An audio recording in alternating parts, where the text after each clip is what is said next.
Bună și bine v-am găsit! Vreau să vă arăt ce puteți cumpăra din Lidl cu 200 de lei.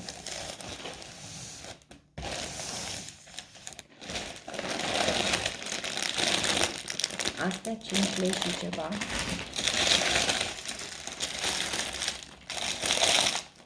Patru pâinici.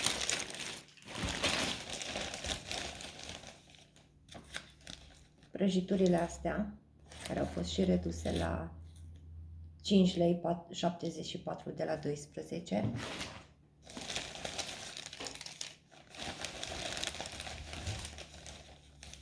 Banane, 4 banane mari.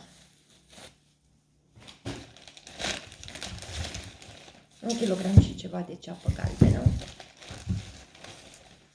4 mere roșii. Jumătate de kilogram de lămâi.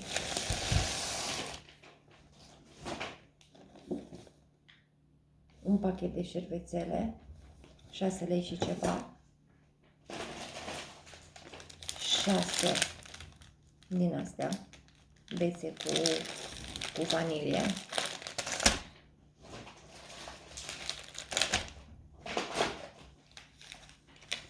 Gyros, 16 lei mi se pare. Nu v-am zis prețul, ceapa 2 lei și ceva, merele 5 lei și ceva și lămâile până în 6 lei. Așa. Un unt, 6 lei și ceva. Nu, 10, scuze. Cheddar, răzălit, 10 lei. 7 lei și ceva, aproape 8. Broccoli. Maioneză, eu cumpăr doar maioneza asta când nu fac acasă, 10 lei. E foarte bună. Tortițe, 3 lei și ceva.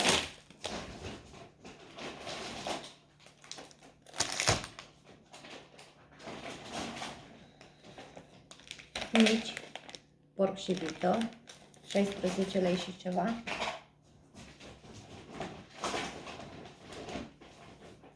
Un muștar, 3 lei și ceva. O pungă de cartofi prăjiți, 12, aproape.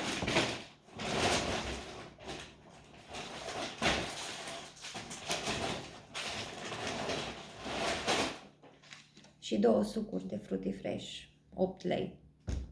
1.